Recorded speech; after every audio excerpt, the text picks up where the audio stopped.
Apakah Sobat Divisi mengenal klamidia? Klamidia merupakan jenis penyakit menular seksual atau PMS yang biasa ditularkan melalui aktivitas seksual, oral, anal, tanpa kondom. Infeksi ini bisa dialami perempuan maupun laki-laki. Orang yang telah terinfeksi bisa mengalami gejala atau tidak merasakan sama sekali. Lantas bagaimana cara mengetahui apakah seseorang terjangkit klamidia? Simak pembahasan seputar klamidia bersama Dr. Arini Widodo, dokter spesialis kulit dan kelamin berikut ini. Apa itu klamidia dan apa penyebabnya? Klamidia merupakan penyakit menular seksual yang disebabkan oleh bakteri yang bernama Chlamydia trachomatis.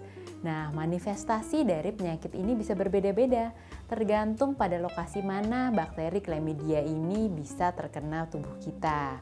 Akan tetapi, umumnya biasanya gejalanya berupa keluarnya duh tubuh atau cairan yang keluar pada genitalia kita.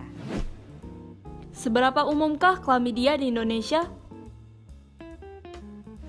Pada penelitian yang dilakukan pada 9 provinsi di Indonesia ditemukan bahwa prevalensi dari klamidia adalah 43,5%, yaitu paling banyak dibandingkan infeksi menular seksual lainnya. Bagaimana gejala klamidia pada wanita? Sedangkan pada wanita umumnya gejalanya tidak khas, kadang-kadang tidak bergejala, kadang-kadang bergejala ringan, dan umumnya gejala pada wanita berupa keputihan. Keputihan ini kadang-kadang bersifat encer agak kental. Umumnya pada wanita, klamidia ini mengenai bagian serviks. Dan gejala lainnya yang dapat kita temukan adalah nyeri saat berkemih dan nyeri saat berhubungan seksual. Bagaimana gejala klamidia pada pria? Gejala klamidia yang paling sering pada pria adalah keluarnya duh tubuh dari genitalia pria. Nah, biasanya duh tubuh ini berupa lendir yang encer sampai keruh. Apa saja faktor resiko klamidia? Faktor resiko infeksi klamidia antara lain pertama kita melakukan hubungan seksual yang tidak terproteksi, misalnya tidak menggunakan kondom. Kedua, kita memiliki pasangan seksual yang berhubungan seksual dengan orang lain. Dan yang terakhir, memiliki riwayat klamidia atau infeksi menular seksual lainnya. Bagaimana komplikasi dari klamidia?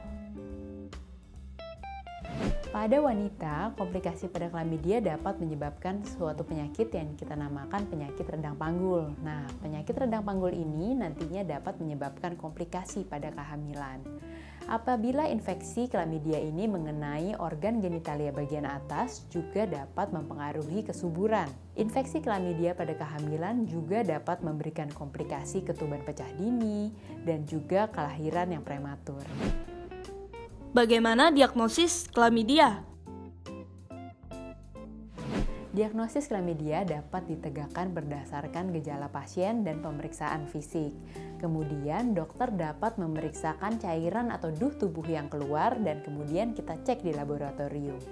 Apabila tidak ada laboratorium atau pemeriksaan penunjang yang tersedia, dokter dapat melakukan pengobatan berdasarkan gejala klinis saja. Bagaimana pengobatan dan pencegahan klamidia? Umumnya pengobatan klamidia ini menggunakan antibiotik minum. Apabila sedang hamil atau ada komplikasi lainnya, sebaiknya berkonsultasi dulu dengan dokter untuk alternatif antibiotik lainnya. Seperti pencegahan pada penyakit menular seksual lainnya, pencegahan klamidia adalah dengan menghindari hubungan seksual atau kita melakukan hubungan seksual yang terproteksi, misalnya menggunakan kondom. Sekian pembahasan mengenai klamidia. Saya Dr. Arini Widodo, spesialis kulit dan kelamin. Sampai jumpa di pembahasan berikutnya.